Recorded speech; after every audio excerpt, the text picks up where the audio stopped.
嗱，大家記住啦，未 subscribe 我哋 channel 嘅朋友咧，記住 subscribe 我哋嘅 channel。嗱，另外啦，我哋分享免費資訊嘅 WhatsApp 咧已經換咗新嘅啦。嗱，各位朋友，如果想收到我哋免費資訊嘅話咧，咁啊記住啦，加我哋新嘅 WhatsApp number 啦。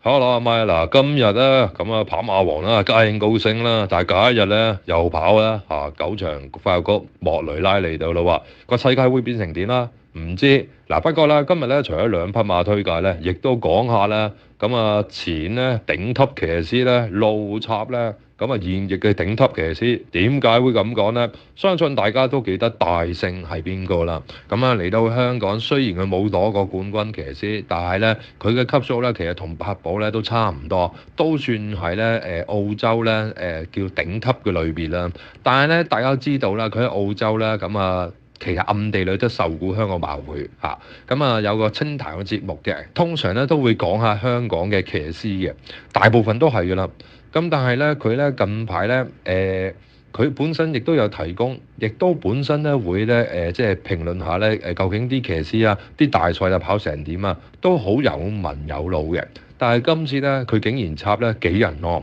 嗱。首先咧，幾人安咧都而家係成個世界咧，頭5名騎師，我相信冇不朋友會即係懷疑啦嚇。尤其是佢嚟到香港咧，其實都好多即係朋友中意啦嚇，因為我覺得佢實力咧僅次於莫亞啦，係嘛？巴米高啦，咁啊另外啊，咁你可以講係麥道朗之後嗰啲啦。咁總之幾人安咧都屬於咧成個世界10名以內嘅啦，咁都算係現役嘅頂級騎師。嗱，咁啊佢係深受咧香港朋友嘅愛戴。但係咧呢個大聖咧，竟然咧就話佢喺香港策騎咧，好多時咧佢輸咗嘅馬咧，交翻俾其他咧騎師咧都可以贏馬嘅喎啊！尤其是咧佢話咧呢個幾人安咧跑法咧亂咁嚟，咁但係咧佢咧在座嗰兩個咧即係因為個大聖咧佢係受訪問嘅啊，即係用嗰個。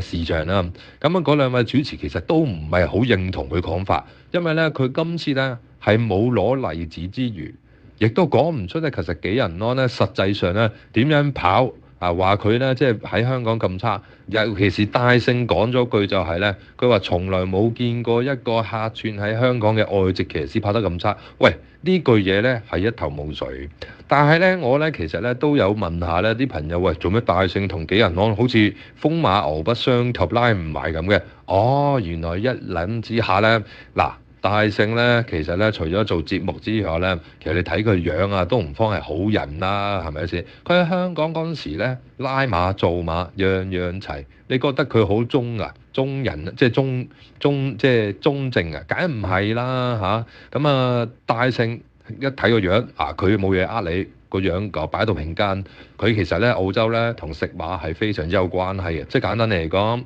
如果香港有啲大型盤輸咗，佢咧好有機會獲利嘅。而幾人安咧，大家知道啦嚇，喺香港好多朋友追捧佢，亦都曾經有熱門，而且咧其實咧佢搏殺都算準成嘅喎啊！而且我哋都 check 過咧，幾人安咧其實輸嗰啲馬咧。冇乜騎師話真係可以執雞，尤其是幾人安會 keep 住騎翻嗰啲馬，所以咧其實咧經過查探之後咧，原來有幾場馬咧有咧即係大戶咧曾經食過幾人安嘅馬，但係幾人安咧都照贏，會唔會話同呢啲嘢有關係咧？睇佢會唔會對號入座啦？但係我可以講俾大家聽咧，大聖咧係好少有咧喺個節目入面咧。一啲即係理據啊，一啲資料都冇講出嚟，淨係講唔中意幾人安喺香港策騎嘅表現完全覺得佢咧一啲都唔似一啲頂級嘅騎師咁樣嘅，好少有嘅，完全係輸咗大錢發爛渣，輸打贏要嘅樣嚟嘅。咁我可以講俾大家聽，大聖喺香港嗰時咧，佢做馬唔少，呢個係事實嚟嘅但係咧，幾人安咧係唔係話跑得咁差？我相信好多香港馬迷都覺得一啲都唔差啦。而且佢嚟香港嗰時個戰績亦都非常之好。我相信好多馬迷咧都靠佢咧贏咗唔少馬嘅咁今次咧大聖應該都老馬燒鬚啦，因為咧佢個節目咧，大家要不妨咧上網睇下，好似飲大咗咁，亂咁肥。肥完之後咧，仲要咧嗰兩位咧，即係佢個朋友對話嗰度咧，都好似暗地裏笑佢嘅，都幾有趣。